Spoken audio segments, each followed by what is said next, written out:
What is up guys, Adam here, welcome back to another video. It's another beautiful day as always because it is Australia. Just joking, now weather is pretty variable and pretty terrible, but no, it is good today. As you can see from this shot, this looks different. Why is this here? This is a different angle. What's going on? More on that in another video. Today's video is about how to stylize your edits and just make them more interesting with just a few little editing tips and techniques. There's no plugins required at all. It's just purely in Adobe Premiere. It's really easy to do, so let's jump right into it. Alright, so before we start, let me show you what I am going to teach you how to create. This is from a edit that I made yesterday, which actually isn't up on YouTube yet, so sneak preview for you guys. Cringe. But anyway, this is what I'm going to be teaching you how to do.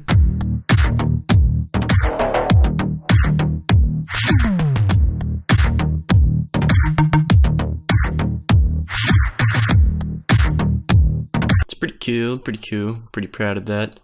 So these are the raw files here. They're not even color graded or anything. It's literally what came out of the camera except for warp stabilizer, just to make it look better. Let me just play this, and this is what it would look like without all those cool edits that I did. It's pretty boring, it's pretty bland.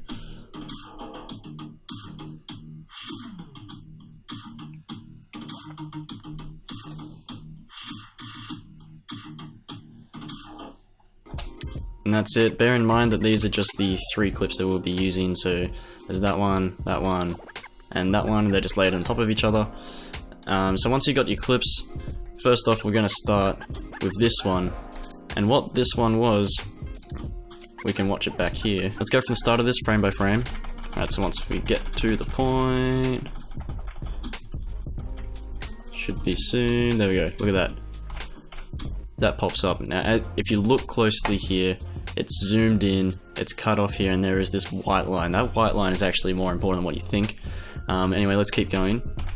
It stays there for a little bit, then disappears. Zoom in, zoom out, zoom in with the car from the next shot, zoom out with the car from the next shot in a different position. It stays there for a bit longer so you can see it, and then it switches.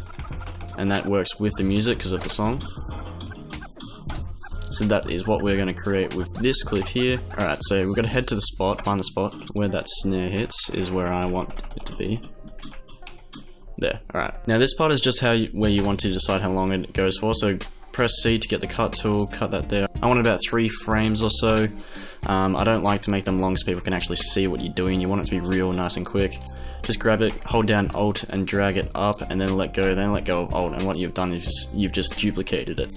Head over to your effects, search up crop, double click that puts it onto the layer on the top, by the way, it must be the layer on the top, and then grab this little free draw bezier, I think is how you say it, I just call it the pen tool, grab that, and since we are making it cut across, I'm going to start up there, and then click on this corner. I'm not going to be too careful about this, there, and then just join it back up. As you can see, nothing happens because these 2 clips are the exact same down here. Just head up to here and increase this. Let's go around about there. Now, nothing is cropped whatsoever because you haven't actually changed any of these crop parts. I just grabbed the left, drag it to 100. That gets rid of this, but we want this side to be the zoomed in part. So just click invert. And there you go. Now, when you use this bezier tool, it makes a sort of like 10%, I guess, if you want to say it, but 10 pixels, I think it is, 10 pixel feather. That's not what we want for this one, so I just drag that to 0. And then if we just click off this mask, that is just that. It's probably a bit quick, but whatever, we'll stay at that.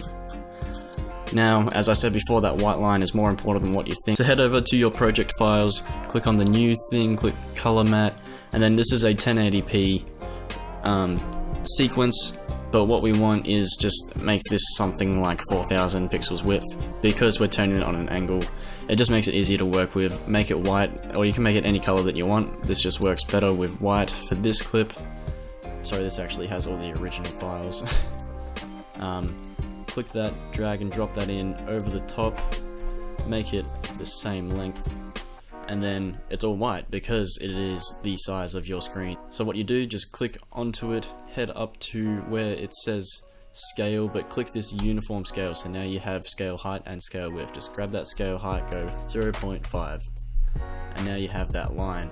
Don't move it at all. Grab the rotation tool and then just rotate it so then it sits on that line. It's a bit... Alright, so we're one off, so I'm going to make it -29.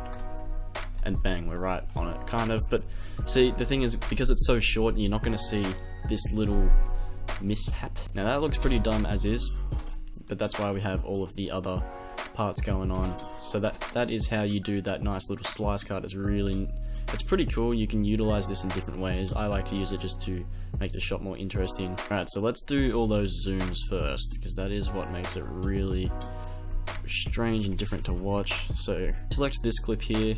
I'm just gonna head one frame in, go up to your effects up here, click this to initiate an initial keyframe for the scale, click one frame across.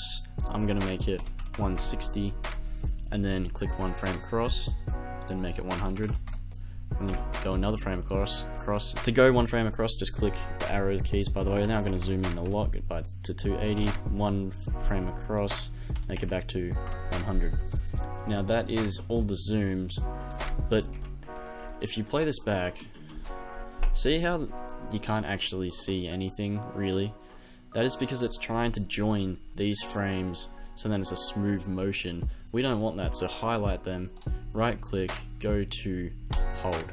And then what that does, it basically makes all these individual clips. That just has a much better effect because it's sort of like 3 different positioned frames, I guess you could say. Now I like to leave that little bit at the end here, so then people will actually they're still thinking about what happened, they still have this shot, and then it switches to this car. So it's like, that just looks really nice.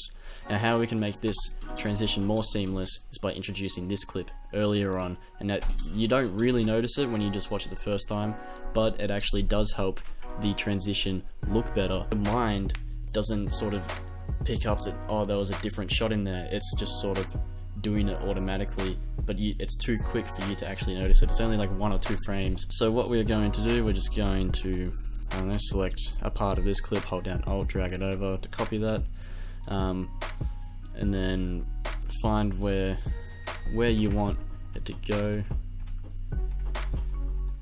I'm gonna go in this first one, that's where I'm gonna start it.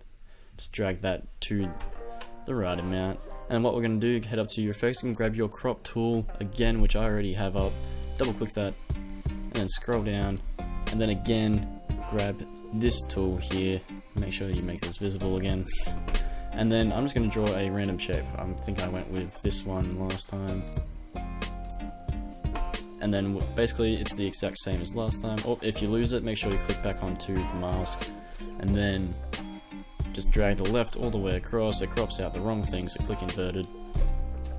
Now that looks terrible on its own. I think we can all agree with that. If you just left that in there, it's just weird.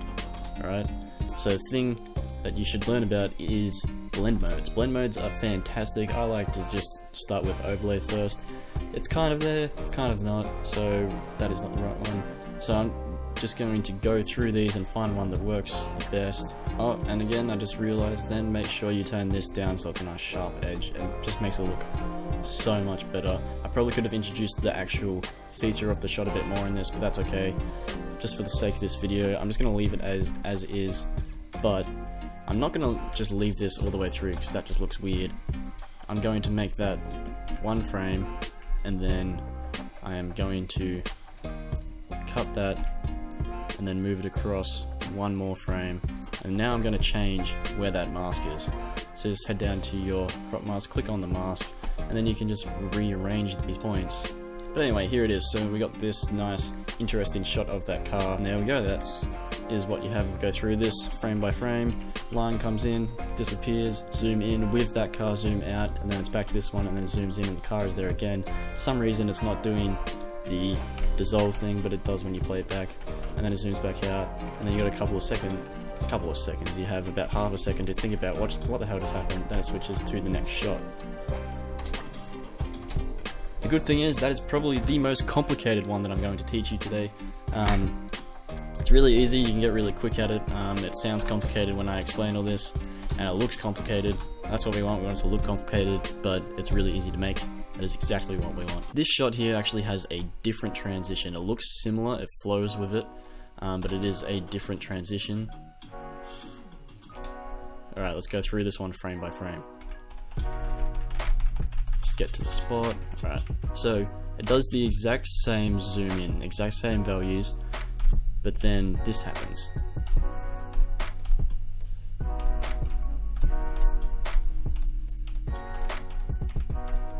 Right, so now I'm going to be really honest here. This zoom effect is not my effect. I don't teach you how to create this. This is a preset by Mr. Chung Dai himself. I've mentioned him in a previous video, which will be linked up here in this corner. Ooh, that was smart.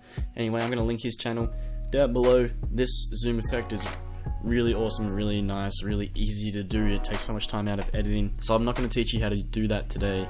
I'm actually going to leave that out. I'll put it in later. So this part here will be the zoom. This part here will be the effect that we're going to create. And the effect we're going to create, super easy. Head to your effects and type in offset. Actually type it in. Offset. There we go, much better. Drag and drop that on, or you could double click it. And then head up to your effect controls. Make sure it's actually selected. And it just gives you these really simple things here. Now if we just drag these, and I'll show you what it does, it just simply replaces the clip with the other side of the clip. That's as simple as that. And if you do this, it does height wise, and you can go back the other way as well. This effect will look really stupid if you do it slowly. That is why we don't do it slowly. I'm just going to start here, yeah, because I've separated this clip, so I'm just going to make some keyframes with that. Head across one frame. I'm going to bring the top down a bit. I'm going to go across 3 frames with that one. And I'm going to click that, go across 1, and then I'm going to bring it back up. Now if I just quickly added the zooms at the front, and then I'll zoom back out there, if I just add them in, see how nice that is? And then if I just added that zoom effect there, and if we just hit that, see? Very nice. I probably could make this zoom a bit faster, but for the sake of this video, done. Technique number 2 done. Well, it's not really technique number 2, it is just what I did number 2. Good explaining. So yeah, as I said, it's just super easy to do, way easier than what people think. It just takes a little bit of creativity, and that is all it requires. If you don't have creativity, I'm sorry, but that's not my problem. Very, very inspirational there, Adam. So this one is the next transition, which is really nice. It's actually called animated mats, as far as I know it. I like to call it animated mats. You sound really professional, and it looks really nice. As you can see, this is displaying different parts of this car at the same time, so it makes it really interesting. You can use this in other ways, saying, oh, group A is here, group B is here. You see it a lot in TV shows, and there's lots of different ways to utilize it, but this is just what I used. And as you can see, if we go back frame by frame, actually let's go in, this video cuts out to black, then this one comes in, then this one comes in, then this one comes in. Really easy to do, again using the crop tool, most underrated tool in this program. I already have these timed to the music just to make it easier. Now as you can see, this actually needs that black frame. Actually no, it doesn't. Ignore me. Head to the first one, and we are going to grab the crop tool again. Crop. Double click it to get it on. As you can see, I filmed this really badly. Don't film like this. So this is actually why I decided to do this shot, so I could use this, because I liked the sunrise in the background. And just grab the top and bring it down a fair bit. I'm going to grab the bottom and bring it up a little bit, if it will let me. Come on. To about there. And then I'm also going to bring the left hand side in a bit to offset it in there. Now we're just going to move it back up by getting the position up here. This isn't going to move, so we don't have to animate it. I'm going to bring it up to the top and bring it across this way. just to the, so then that left edge touches it, which is about there. I'm going to scale it down a bit actually, so I can fit the other shots in, move it back across, and that will do-ish. Let me just make it 565. There we go. Alright. Now to make this do that nice little wipe transition in, head down to your crop here, grab the right, grab a keyframe there and make it 100. Completely gets rid of it. Head to the spot where you want it to be done and then make it 0, and that adds another keyframe, and there you go, it's in. You practically do the exact same thing, boom, boom, and then we're just going to quickly do this again to the Palmer Squad. Awesome sticker, by the way, whoever's car this is. If you're watching this, which I highly doubt you are, awesome sticker. There we go, it's a little bit out of time. Doesn't look the greatest because I was doing it really fast, but that is how you use the mats. It's so easy. It's so easy. People should do this more. And then at the end with the music, the snares, I just cut each one out. It's really not that difficult. I'm not going to show you guys. And then the little pincushion effect at the end was with another one of Chung Da's presets, which you guys can find online with his website in the description.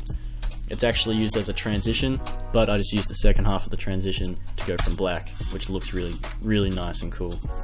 As you can see, I used the cropping tool to make some cinematic bars as well. I talked about that actually in a previous video called how to get that cinematic look.